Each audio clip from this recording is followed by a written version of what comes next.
Isang magandang araw, kung ito may tanghali, hapon, o isang magandang gabi, o whatever, kung anong oras nyo man po pinapanood ang video na to, isang mapagpalang araw. Today, magiging madalas na ang pag-uusap natin simula ngayon. At ang una natin pag-uusapan ay yung tungkol sa in-upload ko kanina, yung kanta ni Billy Joel na Honesty. Pero konting background muna kay Billy Joel. Si Billy Joel ay isang American singer, pianist din. At lumaki siya sa New York. At songwriter din siya. And in fact, siya yung nagsulat ng kantang Honesty. Nung mga una-una pa, hindi Honesty yung title nun. Parang iniba niya yung Home Again, yung title ng kanta. Tapos parang pinalitan niya ng Honesty. Siguro dun dahil sa mga lyrics, mas angkop yung title na Honesty. Although yung kanta, kung nanamnamin mo, yung mga lyrics niya, katulad nung Honesty is such a lonely word. Diba? Medyo malalim. Diba? Parang kung may pinagdadaanan ka, parang nakahilera nandun sa parang may pinagdadaanan. So, gaano ba ka-importante yung honesty na sinasabi ni Billy Joel? By the way, bago tayo pumunta doon sa honesty, nice kong mag-thank you sa inyo dahil for appreciating my song na minsan wala sa tono, no? Minsan sobra sa tono. Thank you for appreciating. Thank you doon sa mga nagla-like. Salamat. Doon sa mga nag-share. Thank you. Passion talaga Passion yung pagkanta Mula maliit ako talagang gusto ko na yung kumakanta kahit walang hilig yung kanta. Pero naaaral kasi. Anyway, balik tayo doon sa honesty. Gaano ba kahalaga yung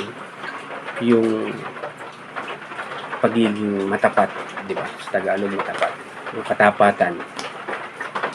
Ang katapatan, mahalaga yan di ba? Katapatan sa trabaho, katapatan sa gobyerno, katapatan sa minamahal, di ba? Katulad ng kanta ni Billy Joel, yung word na honesty is such a lonely word. Diba? Parang ang lalim. Parang may pinagdadaanan siya sa kanta na yun. Pero kung babaybayin natin, kung iisipin natin, sa isang relasyon, kailangan talaga ng katapatan. Katulad nga nung sinabi ko, mapatrabaho man yan, nakapwesto ka man sa gobyerno, sa relasyon man, mag-asawa man kayo, mag-boyfriend, mag-girlfriend, importante yung katapatan.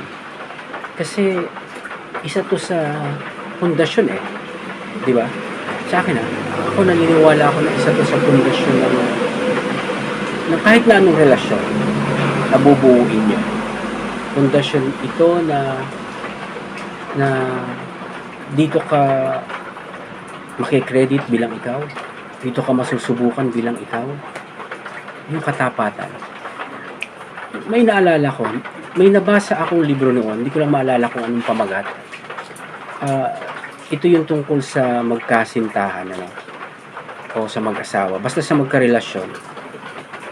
Sabi doon, bakit nangangaliwa si babae o bakit nangangaliwa si lalaki? Ang pangangaliwa ni babae o ni lalaki sa isang relasyon, parang 20 to 30% lang yung nakita niya doon sa kung sino man yung nanghumalingan niya o kung sino man yung karelasyon niya ngayon na may karelasyon pa siya. So, yung kung 70 hindi ko na maalala basta ganun yung thought.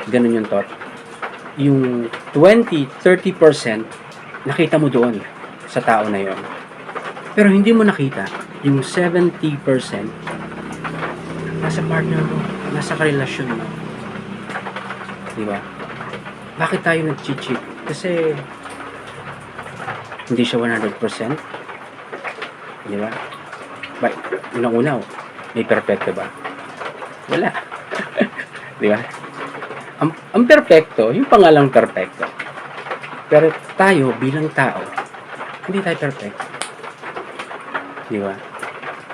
So, yung 30% na nakita mo o nakita niya sa isang tao, ipinagpalit niya doon sa 70% na kanya na. Di ba? So, yun isipin natin yun. Pag nilay-nilayan natin yun, yung ganung kaisipan. Hindi ko maalala ko anong libro. Pero, natatandaan ko siya. Kasi sabi ko, bakit ka mag-cheat?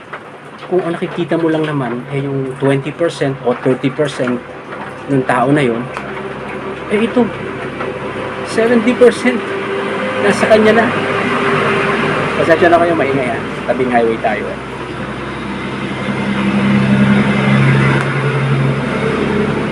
70% nasa kanya na. Maaaring sabihin natin hindi siya naliligo, hindi siya nagsusuklay, maliit siya, hindi siya nagpapabango, hindi siya nagtutoothbrush. Pero yung thought, yung value,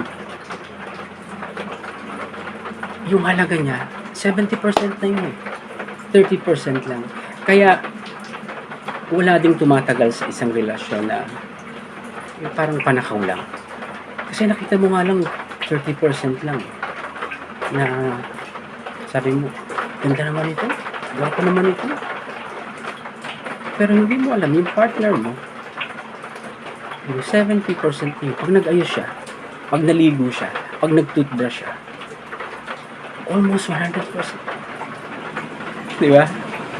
So, pagnilayan natin. Anyway, kung may mga gusto pa kayong topic na pag-usapan, comment nyo lang po sa ating comment section. At pag-usapan po natin yan. Talakayin natin. Simula ngayon, magiging madalas na to pag-uusap natin. And muli, thank you Thank you sa mga nag-share, nagla-like. Pasensya na kayo sa boses, sa sound system. Pero at least, ang thought ko kasi doon yung na-share ko, yung talent ko, para yung ibang gustong kumanta rin, yung hindi naniniwala sa sarili nila, maniwala sila sa sarili nila na kaya nilang gawin din. Di ba? Maraming nagsasabing, yung maganda boses okay lang. That's part of the game. Ganun talaga. Bago tayo matapos, magsha-shoutout muna ako. Magsha-shoutout ko si Sir Harris ng GN Power. Magandang araw po. Lensky Barcela ng Servicio Filipino Incorporated. Si Renato Constantino ng Crusher Site, Lamau Limay, Bataan. Si Lynn Carvidal ng Pag-asa Lamau Limay, Bataan. At sa kanyang anak na may kaarawan ngayon, happy 20th birthday kay Glyza. Happy birthday. Nawa, mabusog mo sila. Kami. Hindi, joke lang. So, muli po, thank you po. Huwag niyo pong kakalimutang i-follow ang ating profile, Nathan Banaria. At pakishare na din po yung mga dapat na matutunan ng iba nating mga kapwa-tao. So, muli, follow, like, share, para po mas marami tayong mabahagi na ng konting kaalaman. At kayo din, kung may mga kaalaman kayo na gusto nyo i-share, sulat nyo lang po sa ating comment section at pararating natin sa buong mundo. Ay, ganun din ginigreet ko yung my followers abroad. Hi. I do not want to talk more because my nose is gonna bleed. I love you all. Thank you. Maraming salamat po. See you sa next video. Follow for more.